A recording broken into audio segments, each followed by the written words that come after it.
Ramadan Mubarak, Allahu Akbar Ramadan Kareem, Allah. Ramadan Mubarak, Ramadan Allahu Kareem. Akbar.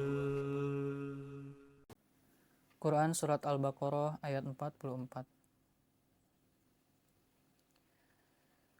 A'udzu billahi minasy syaithanir rajim.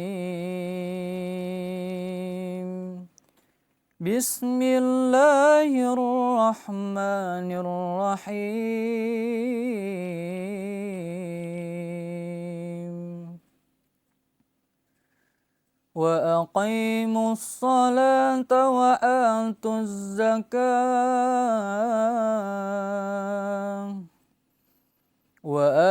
الزكاة واركعوا مع الراكعين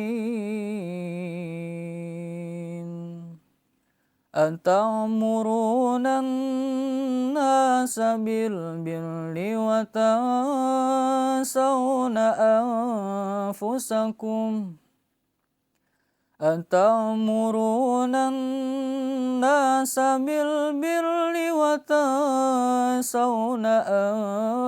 أنفسكم وأنتم تتلون الكتاب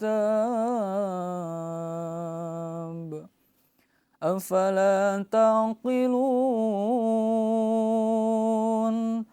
واستعينوا بالصبر والصلاة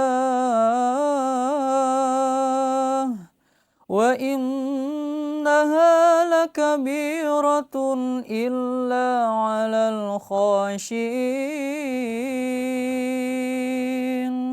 الذين يظنون أنهم ملاقو ربهم وأنهم إليه راجعون.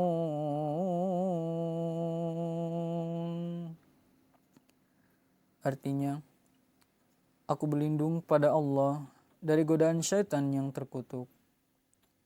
Dan dirikanlah salat, bayarlah zakat, dan rukulah bersama orang-orang yang ruku. Mengapa kamu menyuruh orang lain berbuat kebajikan, sedangkan kamu melupakan dirimu sendiri, padahal kamu membaca kitab Taurat itu? Maka apakah kamu tidak berpikir? Dan mohonlah pertolongan kepada Allah dengan sabar dan salat. Dan sesungguhnya hal itu sangat berat, kecuali bagi orang-orang yang rendah hati, yaitu orang-orang yang yakin bahwa mereka akan bertemu dengan Tuhannya dan bahwa mereka akan kembali kepadanya. رمضان يا خير الشهور اقبل إلهي صومنا وقيامنا أنت الشكور. Assalamualaikum warahmatullahi wabarakatuh. Pemirsa, berjumpa dengan saya Abdul Latif Suwandi. Alhamdulillah kita kembali dengan program Ramadan Karim yang pada hari ini kita sudah memasuki bulan suci Ramadan yang ke-14. Insya Allah dalam beberapa waktu ke depan saya akan menyampaikan mengenai rahasia khusyuk salat yang menggetarkan jiwa. Allah Ta'ala berfirman di dalam surah Al-Mu'minun ayat 1 sampai 2. A'udzubillahi minasyaitonirrajim. Qad aflahal mu'minun alladzina hum fi salatihim khashi'un. Yang artinya sesungguhnya beruntunglah orang-orang yang mukmin yang khusyuk di dalam salatnya gitu. Saya akan mulai dengan salah satu pertanyaan yang disampaikan oleh salah seorang sahabat di masa Masih Maud alaihissalam. Sahabat ini bertanya bahwa, Tuan, di dalam solat, katanya, ketika saya melaksanakan solat, susah sekali untuk berkonsentrasi atau khusyuk di dalam solat yang saya laksanakan. Apakah solat saya sah atau tidak? Gitu. Nah, Hazrat Masih Maud alaihissalam menjawab bahwa upaya kita untuk meraih yang namanya kehusyuan dalam solat itu adalah ketika kita berwudu, kemudian kita menuju ke tempat sholat atau ke masjid, kemudian kita melaksanakan sholat itu. Nah, sampai di situ saja upaya yang bisa kita laksanakan. Selebihnya mengenai khusyuk atau kenikmatan di dalam sholat itu merupakan karunia yang Allah Ta'ala berikan kepada kita. Oleh karenanya Hazrat Masih Maud alaihissalam menyampaikan bahwa obat satu-satunya untuk meraih yang namanya khusyuk di dalam sholat itu tidak lain dan tidak bukan hanya melalui sholat itu sendiri.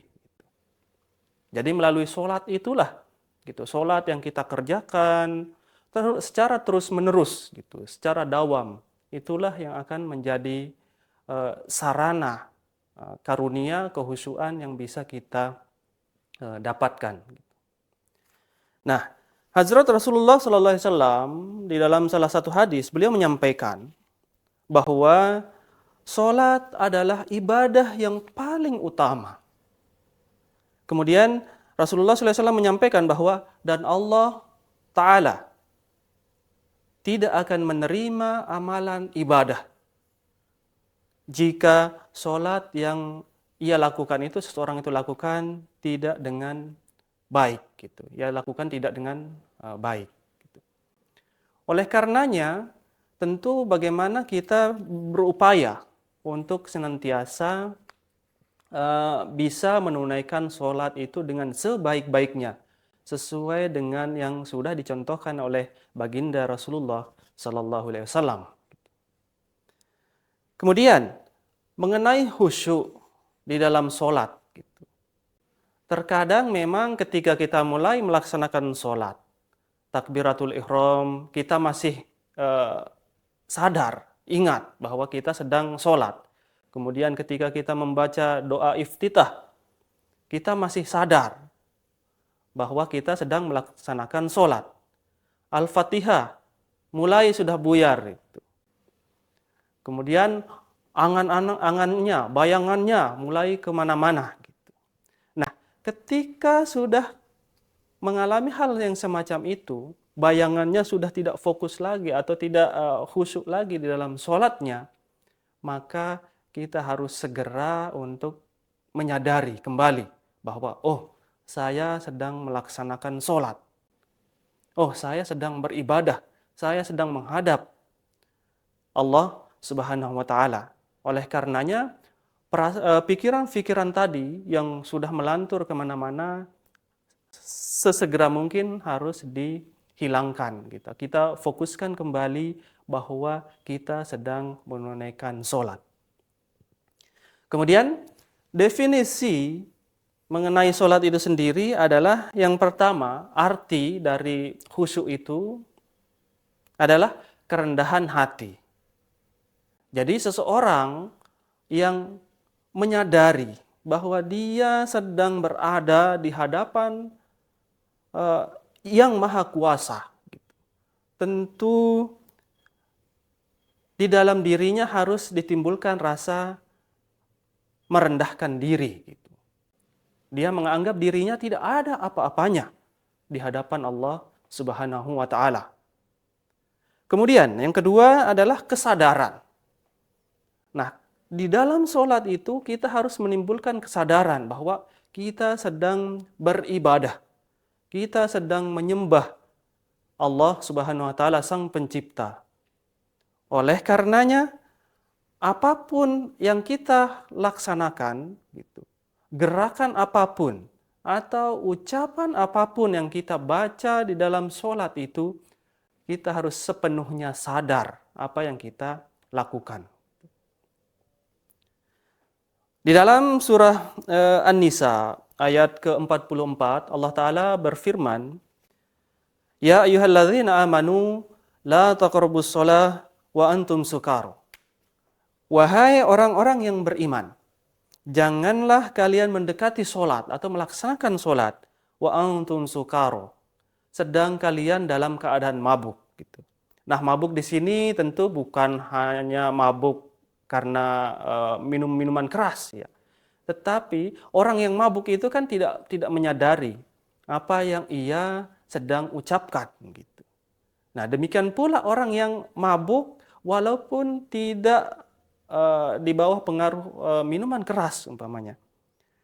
Selama dia tidak menyadari apa yang dia ucapkan, ya, selama itu pula jangan dulu melaksanakan sholat. Umpamanya orang sedang dalam keadaan kantuk sekali gitu, ngantuk sekali gitu, maka sebaiknya dia tidur terlebih dahulu.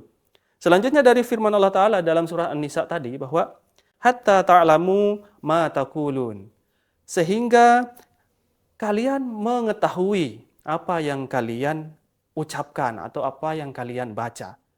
Artinya memang ketika kita melaksanakan sholat, kita harus benar-benar sadar apa yang sedang kita baca atau gerakan apa yang sedang kita lakukan. Gitu. Nah, itu.